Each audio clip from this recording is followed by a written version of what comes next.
Ito ha, mga kababayan, si General Torre po ay itinilaga, no, ni PBBM bilang General Manager ng MMDA. Natayo bilang bagong General Manager ng MMDA si dating PNP Chief Nicolas Torre III. Kinumpirma ng Malacanang ang pagtatalaga na yan ni Pangulong Bongbong Marcos kay Torre. Pinalitan ni Torre si Undersecretary Procopio Lipara sa naturang posisyon. Nagsilbi si Torre bilang hepe ng PNP noong Hunyo bago siya na-relieve sa pwesto nito lamang Agosto. So, yun po yun ha, mga kababayan.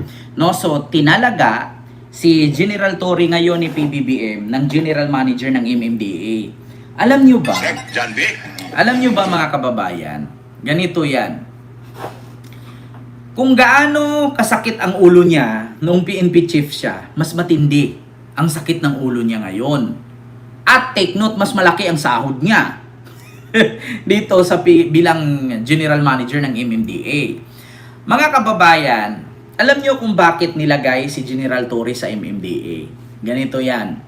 Kasi, mga kababayan, lumala na po kasi ngayon yung alam ko ang gagawin ni PBBM noon yung katulad sa project ng nanay niya eh. Kung naalala ninyo, mga kababayan, may project po si First Lady Imelda Marcos, no, na more on MMDA na trabaho. Na kung saan, kung naalala ninyo noon, mga kababayan, may mga proyekto si Imelda na mga kalsada, no, na sa ilalim ng kalsada, parking lot, sa taas, daanan. Ha? Mga kababayan. So, kaya siguro, itinalaga ni PBBM si General Torre ngayon bilang MMDA General Manager. Kasi si General Torre kasi hindi natatakot. Diba? Si General Torre kasi hindi nagpapatinag. Pag sinabi kasi niyang ganun-ganun agad. Pag sinabi niyang gora-gora agad. Hindi kasi katulad si General Torre ng ibang MMDA noon, wala akong pangalanan na yung iba kurap. Marami din kasing kurap, mga kababayan, dati sa MMDA. Alam nyo kung bakit ko nasabi? Napakadami po talaga, mga kababayan, na mga nangungutong. Oo. Diyos ko po. Kaya pag si General Torre na uupo dyan, nako, mga kababayan, yung mga nangungutong dyan, nako, sabi ko sa inyo, magkamali ka nga lang ng liko. Automatic yan, kunin agad license mo, ticket agad. Minsan kung mapakiusapan mo, 2,000 lang sir, palusutin mo na ako. Diba? Oo, sa totoo lang, mga kababayan, marami po talaga sa MMDA na mga masasakit po ang ulo. Alam nyo, ang pinaka-problema sa MMDA, naalala nyo dati sa Maynila, napakaraming squatter sa Maynila. Maraming squatter dyan. Alam nyo, habang nagki-clearing operation sila, ngayong araw na to, tinanggal. Tinanggal lahat yan, tinanggal. Kasi alam nyo kung bakit? Sobrang traffic kasi. Yan ang malala ngayon sa Pilipinas. Itong traffic, itong kotong, at yung mga matitigas na ulo. Mga kababayan, alam nila pag si General Torre, walang matigas-tigas ulo dyan. Pag matigas ulo mo, mababatukan ka talaga. Mapatatanggal ka talaga. Makukulong ka pa. Ngayon, siyempre, presidente nga, anong sabi ni General Torre? Tagal-tagal yan, hihilain ko yan. Maniwala kayo sa akin, hihilain ko yan. Talaga pag hindi nyo hihilain ko talaga yan. Di ba? Kita nyo si Digong? Tatagal-tagalan ninyo dito? Aalis na yung eroplano, nandito na yung warrant, binasahan ko ng warrant, tas wala lang din naman kwenta. Hihilain ko yan. Maniwala kayo sa akin, hihilain ko yan. Di ba? Sabi niya, may video yan. Sabi ni General Torre, anong tatagal-tagalin yan? Dami pang sinasabi niyan, hihilain ko yan. Di ba? Nako, sabi ko sa inyo, mga kababayan, kahit sa loob ng airport di ba? Sa totoo yan, mga kababayan. Kaya, kung naalala ninyo, mga MMDA po yung mga nagki-clearing. Naalala ninyo, yung may mga, kahit, ito din ang sakit minsan ng mga Pilipino. Wala nang ang garahe, tagtatatlo pa ang sasakyan. Kaya yung kalsada na pwedeng daanan ng kasasakyan at tao, na puro garahe na. Tapos pag nasagi mo yan, sila pa yung galit. Diba? Isa yan sa rason, mga kababayan, na nagkakaroon ng traffic. Pangalawa, minsan sa MMDA na mga nagbabantay sa kalsada, kahit alam ng mali, basta may lagay, Nakakalusot. Tignan nyo, dito sa amin, yung e-bike, putang ina, hari ng kalsada yan. Alam mo yung paakyat ka na, katulad sa akin, di ba, nakamustang ako. Siyempre, bubuelo ka niyan. Gaganon ka. Magugulat ka, may e-bike, biglang susulpot ganyan. Mauuna pa sa'yo. Putang ina, sira makina mo. Alam mo yung bumuelo ka, paakyat. Biglang may lulusot sa eskinita, e-bike.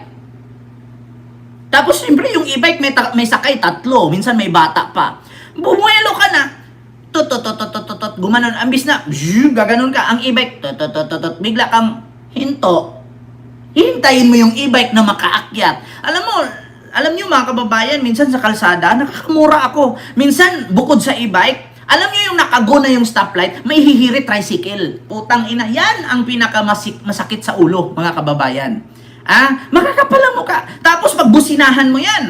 Syempre, dito nakadaan ako. Binusinahan ko. Alam mo ba, ang sigaw agad, yabang mo, porkit naka-sports car ka. Butang ina mo. Di ba? Ikaw pasabihang mayabang. Nakaguna. Biglang sisingit. Tapos alam nyo yung traffic na traffic, igigit-git pa yan, igigit-git. May tricycle, minsan may tuk-tuk. Alam mo yung tuk-tuk?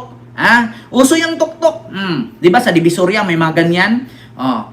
Lalo na nung nakapunta ako sa Antipolo, napakadaming tuk-tuk dyan, yung mga electric e-bike. Yan ang mga uso dyan, ng mga sasakyan. Nako, pumapagitna yung mga yan. Kaya sa totoo lang mga kababayan, kaya nilagay ni PBBM, si General Torre dyan, ang dami talagang matitigas na ulo. Hindi kayang irisolba ng MMDA yung ganyang problema. Kasi alam niyo kung bakit? Kung lahat sana ng mga tinalaga dyan sa MMDA, mga manager, mga head, mga chief, mga kung ano-ano pang tawag sa kanila dyan, no? Yung mga pinakamataas na ranggo, nag-isip dapat sila. Biruin niyo, alam niyo ba sa MMDA, minsan may corruption dyan? Nakita niyo yung di ba may mga overspeeding dyan na camera? Minsan nakalagay, kunwari ganyan, pero putol. Minsan ang camera ang mamahal pero hindi gumagana. Kaya sa totoo lang mga kababayan, kung bakit ganyan kalala ang traffic sa Pilipinas, kulang sa disiplina. Alam nyo kung gayahin nyo lang, gayahin nyo ang Singapore, ang Hong Kong. Yung Singapore at Hong Kong napakadisiplinado sa kalsada. Bakit? Ang busway lang. Ang kotse way lang. Ang motorway lang. Dito kasi sa atin, shuffle sa EDSA lang na may bus lane. Yung bus lane, sa EDSA lang. Pero yung mga pampasahirong jeep, isa yung mga jeep, putang ina. Hindi ako nang sa mga jeepney driver, Pero minsan naman kayo, mga jeepney driver, magkaroon naman kayo ng disiplina, oy. Alam nyo yung nakadagdag na kayo ng traffic, nakita niya may nakaparking doon, nag-aantay ng pasahero. Alam mo, uunahan pa niya yan, sisingit siya ulit doon. Tapos pag may nakita na bagong dumating, sisingit ulit doon. Kaya hindi na makakausad yung sasakyan kasi puro na jeep. Nakahilira yung mga jeep lahat. Alam nyo, ganahin natin ang Singapore at Hong Kong. Sana yan ang gagawin ni General Torre, mga kababayan. Hindi ka pwedeng huminto sa hindi bus stop. Dapat ganyan ang gagawin. Alam nyo sa Hong Kong, sa Singapore, ganyan eh. Bawat bus stop, doon lang hihinto. Tapos hindi ka pwedeng huminto kung hindi mo number nakalagay doon. Halimbawa, number A1. Yung A1, doon ka sa bus stop na yon. So kung wala yung bus number mo doon, hindi ka pwedeng huminto o bumaba dyan. Doon ka ibababa sa kung saan yung number ng bus nakalagay sa poste. Kung wala doon sa unang poste, malamang doon ka sa pangalawa. Kung wala sa pangalawa, doon ka sa pangatlo. Dapat ganyan. Tignan nyo, walang traffic sa Hong Kong, sa Singapore. Di ba? Sa China. Sa Taiwan. Di ba? Ganyan dapat. Dito sa Pilipinas, kaya nagkaroon tayo ng traffic. Kasi bakit? Isa pa ito sa mga sakit. Yung mga sasakyan 2010 pababa, binabiyahe pa ng mga owner. Alam nyo naman na bawal na yan eh. Alam nyo ba sa Amerika, 5 years pababa na sasakyan, hindi na pwede. Yung halimbawa, binili mo 2025. Pagka 2031, hindi na pwedeng lumabas yan. Either gawin mo na lang yung collection. 'Di ba? Sa totoo lang mga kababayan, ganyan eh. Dito sa Pilipinas, wala. Pag bumaba ka ng Buendia, yung sunod mo may Buendia rin. Pag bumaba ka ng Cubao, yung sunod mo Cubao rin. Alam nyo, doon sa Singapore, sa Hong Kong, sa ibang bansa, pag ang number ng unang poste, halimbawa Buendia, yung bus na Buendia, yun lang ang hihinto doon. Yung bus na pa Cavite, pa Parañaque, pa Laguna, doon din sila bababa sa mga pwesto kung saan sila nakalagay. 'Di ba? Sa Taiwan ganyan din. Oh. Kaya sabi ko sa inyo mga kababayan, sana ganyan ang gawin ni General Torre. Bago man siya magretiro, at least may pangalan siya. May pangalan na siya nung pag-aresto kay Digong. Sana magbigay siya ulit ng pangalan ngayon. Diba? Sa Macau, ganyan din. Sa Hong Kong, lahat. Dito lang talaga sa Pilipinas. Sa Taiwan, kita nyo sa Taiwan, motor lang. Kotse, bus, bike. Dito nakakita na bike lane, may motor pang dumadaan. Diba? Yan yun, mga kababayan. Kaya alam nyo, sa totoo lang, yung pagtalaga ni General Torre or ni PBBM kay General Torre bilang MMDA General Manager, sana magbunga yan. May tiwala ako kay General Torre, mga kababayan. Magaling talaga si General Torre. Lalong-lalo na pag siya ang nanguna, siya ang namuno. Magaling. Wala kang makikitang korupsyon, wala kang makikitang katiwalian, lahat disiplinado. Ngunit lang, minsan, pinag-iinitan siya kasi may pagka-istrikto nga siya. Pero tama naman yung pagiging istrikto niya. Kasi kung hindi ka mag-inistrikto, lalaki ulo eh. Di ba? Dapat ganun eh. Halimbawa, ito, yung bus ni Chabet. Yung bus ni Chabet, kung saan siya hihinto, doon lang. Mayroon sang sariling istasyon, may number. Dapat ganun ang gagawin niyo sa Pilipinas. Alam niyo, alam niyo Philippine government, wag kayong manghinayang gumastos. Poste lang 'yan. Hindi nga kayo nang hinayang ninakaw yung bilyon-bilyon de trillion diyan sa DPWH tapos dito sa para mawala yung traffic. Alam niyo, sa totoo lang, ito ang ipasunod at dapat ni General Torre sa mga jeepney driver. Kung hindi kayo sumunod sa batas, itigil yung wilga-wilga. Ito din ang masakit sa mga jeepney driver eh. Hindi ko kayo kinakalaban mga jeepney driver. Pero ito ang masakit din sa mga jeepney driver eh. Alam nyo, dapat may ruta kayo. Kung ano yung ruta nyo, doon lang kayo. Halimbawa, Marikina kayo to Quezon City. Marikina to Quezon City, yun lang ruta ninyo. Tapos balik kayo ulit. Huwag na kayong maghinto pa kasi nakakakos kayo ng traffic eh. Kung halimbawa, Marikina kayo to Green Hills, yun lang ruta mo. Sakay ka ng Marikina, baba ka Green Hills. Ang sakit lang kasi sa mga Pilipino, mga kababayan, pag Marikina to Green Hills, may bumababa ng kalagitnaan. Dapat bawal yung ganyan eh, or else may numero. Pag yung jeep na sinakyan mo, hindi dadaan doon, huwag ka nang dumaan doon, huwag ka nang sumakay. Or bus, di ba? Kasi alam nyo, sa totoo lang, may mga designated dapat. May mga bus stop dapat eh. Kaya tayo nagkukos ng traffic kasi walang discipline.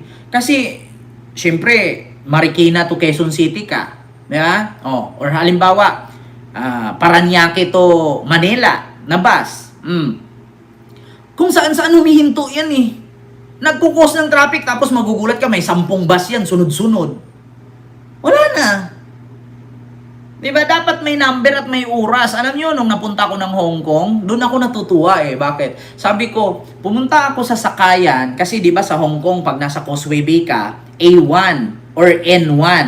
Depende kung umaga ka pauwi ng Manila or gabi ka pauwi ng Maynila. So, ang sasakyan mo, A11. Yung A11, yun yung morning, papuntang airport yun. Doon ka mismo sa A11 na poste. Kasi doon bababa yon. Kung hindi ka sa A11 pupunta, wala kang masakyan. Disiplinado eh. Kaya walang traffic doon. Kung mag-traffic man doon sa Hong Kong, siguro matagal na yung 2 minutes. Sa Malaysia, ganyan din. Traffic na sa Malaysia, yung 3 minutes to 5 minutes nilang na-stop sa stoplight. Traffic na sa kanila yan. 5 minutes. Yan na yung pinaka-worst traffic sa Malaysia. Yung 5 minutes na na-stuck sa stoplight. Take note ninyo ha. Intindihan nyo mga kababayan. Sa Malaysia, yung 5 minutes na stuck mo sa stoplight, traffic na sa kanila yun. Worst traffic na yun. Sa Hong Kong, ganun din. Worst traffic na yan. Dito sa Pilipinas, putang ina, 2 hours. Tulog ka na sa sasakyan. Pwede mo iwan sa sasakyan mo, balikan mo lang bukas. 'Di ba? Dapat ganun eh. Alam mo, sa totoo lang, sana si General Torre, no? Ganyan ang gagawin niya. Magbabago talaga. Mawala yung traffic sa Pilipinas. Sana sumunod naman ang mga motorista. Isa lang kasi sa sakit sa ulo itong mga jeepney driver. Kasi alam nyo, kapag may ipapatupad ang gobyerno ng ikakaganda at ikakaunlad ng ating bayan, nagwiwilga sila. Tapos tatakutin nila ang gobyerno. Oh, walang pasada, walang biyahe, walang sasakyan yung tao. 'Di ba? Tatakutin nila. Walang masasakyan ng estudyante, walang masasakyan ng mga tao. Kasi meron silang meron silang grupong, 'di ba? Pag nagpapa-implement ang government ng maganda para sa ikakabuti ng ating bansa, aba, nagpoprotesta, nagwiwilga. Oh, may mga tigil pasada program, may mga tigil pasada event. Yun agad ang gagawin. So paano tayo mag-i-improve? Tapos okay lang sana kung ang mga jeep ninyo ay mga bago. Minsan nga yung mga jeep nyo kagang-kagang na eh. Oh, tapos minsan mga pa yung mga driver, akala mo mga nakadroga, ang bibilis magpatakbo, akala mo biyahing langit. Tapos minsan yung mga jeep nila, magugulat ka, nahahablutan ka sa jeep. Kaya kung ako papipiliin, hindi ko kinukundi na dito kinakalaban ng mga jeepney driver. Kung ako papipiliin, mas piliin kong sumakay sa e-jeep. Bakit? Sa e-jeep, malamig. Sa e-jeep, safe ang gamit mo. Kung naghikaw ka, nagkwintas ka, walang mahahablot sa'yo. Sa jeep, putang ina, cellphone ka ganyan. Oh, naka-headset. Magugulat ka, headset na lang natira sa'yo, yung cellphone hinablot, tinakbo. Diba? Yun, mga kababayan. So, klarong-klaro po mga kababayan, nilalait pa nga ng mga DDS si General Torre. From PNP Chief, naging MMDA General Manager. From 4-star, naging MMDA. Huy, tandaan ninyo. Kahit PNP Chief yan noon at naging MMDA ngayon. Kaya nyo ba? Hindi nyo kaya yan. Si Bato nga mula sa SPO1, naging 4-star general Diyan? Si General Torre, bago man siya magretiro, at least may pangalan siya. Take note, pwede pang tumakbong politician yan. 'Di ba? Oh, kasi ang hirap lang kasi dito sa mga DDS, yung tao na makakatulong sa kanila, sisirain nila. Tapos doon sila sa tao na hindi naman nakakatulong sa kanila. Bakit? Tingnan mo, kawawa si Tatay Digong. Makauwi man si Digong o hindi, mahirap ka pa rin. Makauwi man si Digong o hindi, bobo ka pa rin. Tandaan mo yan mga DDS, tandaan nyo yan. Si Digong, makauwi man o hindi, mahirap ka pa rin. Si Digong, makauwi man o hindi, bobo ka pa rin. Walang magbago sa pamumuhay mo. Tandaan mo yan. Mamatay si Digong, billionaire. Kayo, mamamatay kayo mga DDS. Worker. So yun lang mga kababayan, yung ating live sa mga oras na ito. So maraming salamat po, no? Mga kababayan, mag-ingat po kayo palagi at mamaya po may isa pa tayong live ulit mamaya, no? So maraming salamat. Like po tayo, no? Ipantay po natin yung ating like, mga kababayan. So mag-ingat kayo palagi, no? Like. Ayan. And see you next live. No? God bless po mga kababayan. Maraming salamat. No, mga alas 9 po mag-live po tayo. Like po tayo mga kababayan. Pantay po natin. No? So mga alas 9 po yung live natin ulit. Mga kababayan, see you later. Maraming salamat po.